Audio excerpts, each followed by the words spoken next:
Okay, so I'm going to just quick overview what I just did.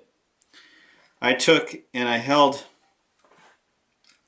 my knife along the eyepiece here and I cut just the lip of, both of these off. So there was a piece, the piece sitting on here.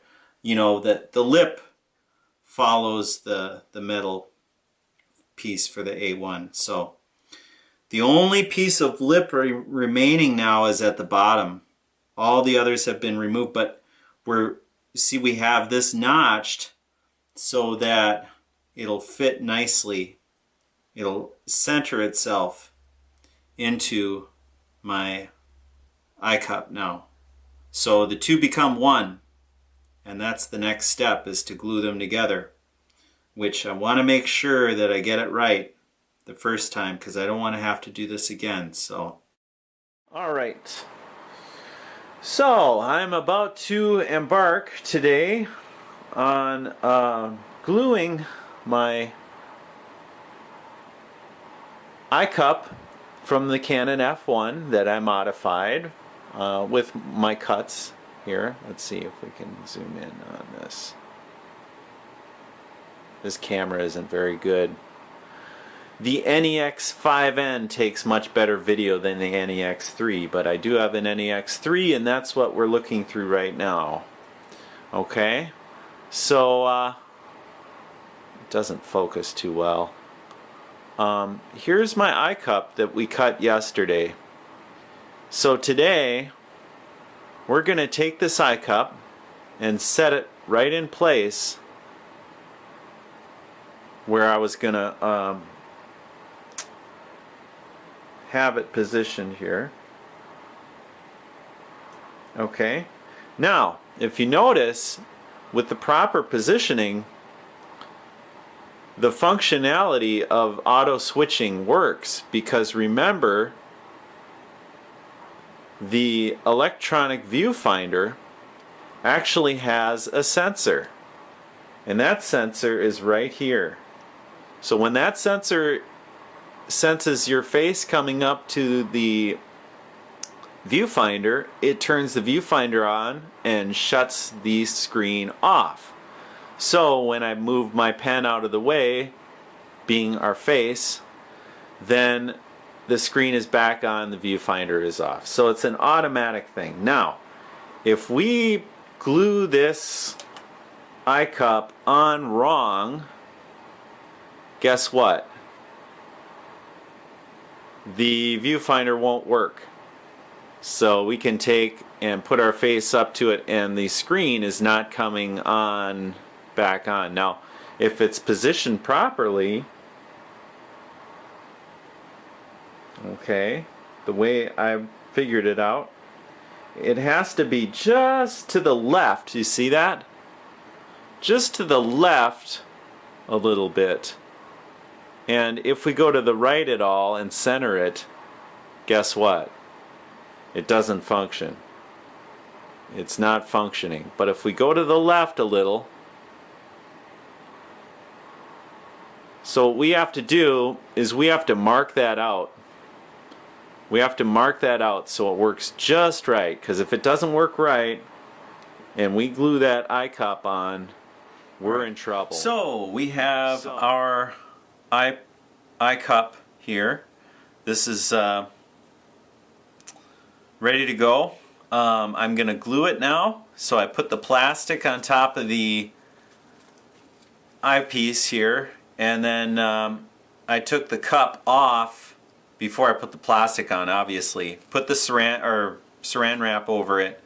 Then I snapped the eyecup down onto the eyepiece, so now if I drip any glue anywhere, it's going to just run off. And then what I did is I took my scissors and I cut little pieces like this of tape, and I put those along the eyepiece so that if any glue gets off here, the glue isn't going to get onto the eyecup because I don't want to look at yellow glue. It's going to be a yellow glue that I'm using 3M fast drying bond strength. So yeah, it's super weather strip and gasket adhesive. Stinky stuff. I'm going to be going upstairs and opening a window to use it. So, and we'll be going up there in a minute. I just want to finish taping this off. Thought I'd show you what I was doing before I get too far ahead. So I've been showing every stage of the process so far. No reason to skimp out now. Okay, so once I get this done, then I'm going to put some tape around the outside edge too, because I don't want this to be seen. I do not want this to be seen, this yellow glue. And if it is seen, we'll just have to cut it out, do a little surgery, get rid of it. So, just thought I'd give you a heads up.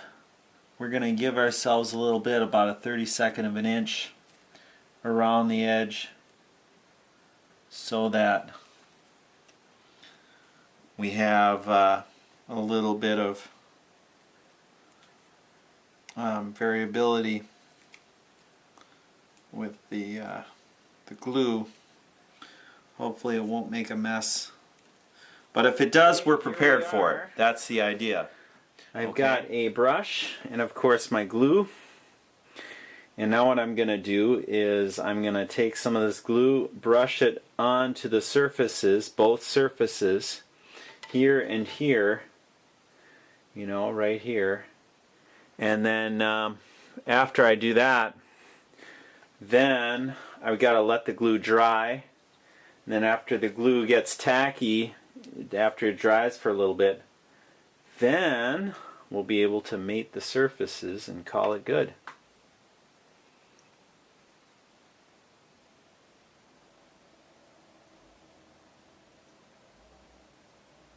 Kind of reminds me of rubber cement a little bit, except it's really stinky.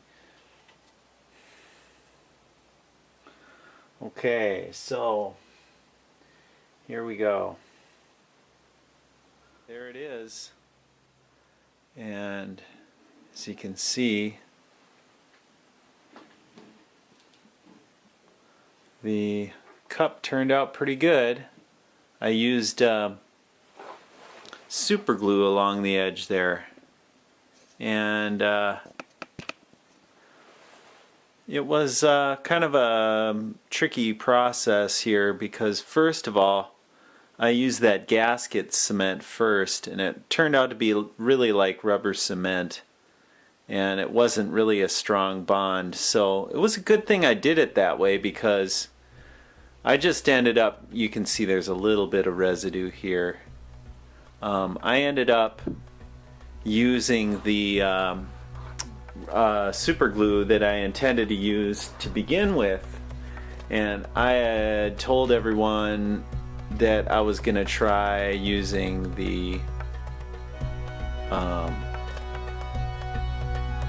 gasket glue, and I did, but the super glue works better. And actually the gasket glue, or the rubber cement, held it in place so that I could lift up each edge, clean it out with the knife, and then put the super glue in. So actually it turned out really good. It's just really time consuming, but you end up with a really sturdy, I mean, this puppy is very strong now, so it's good news. Glad to be done with it.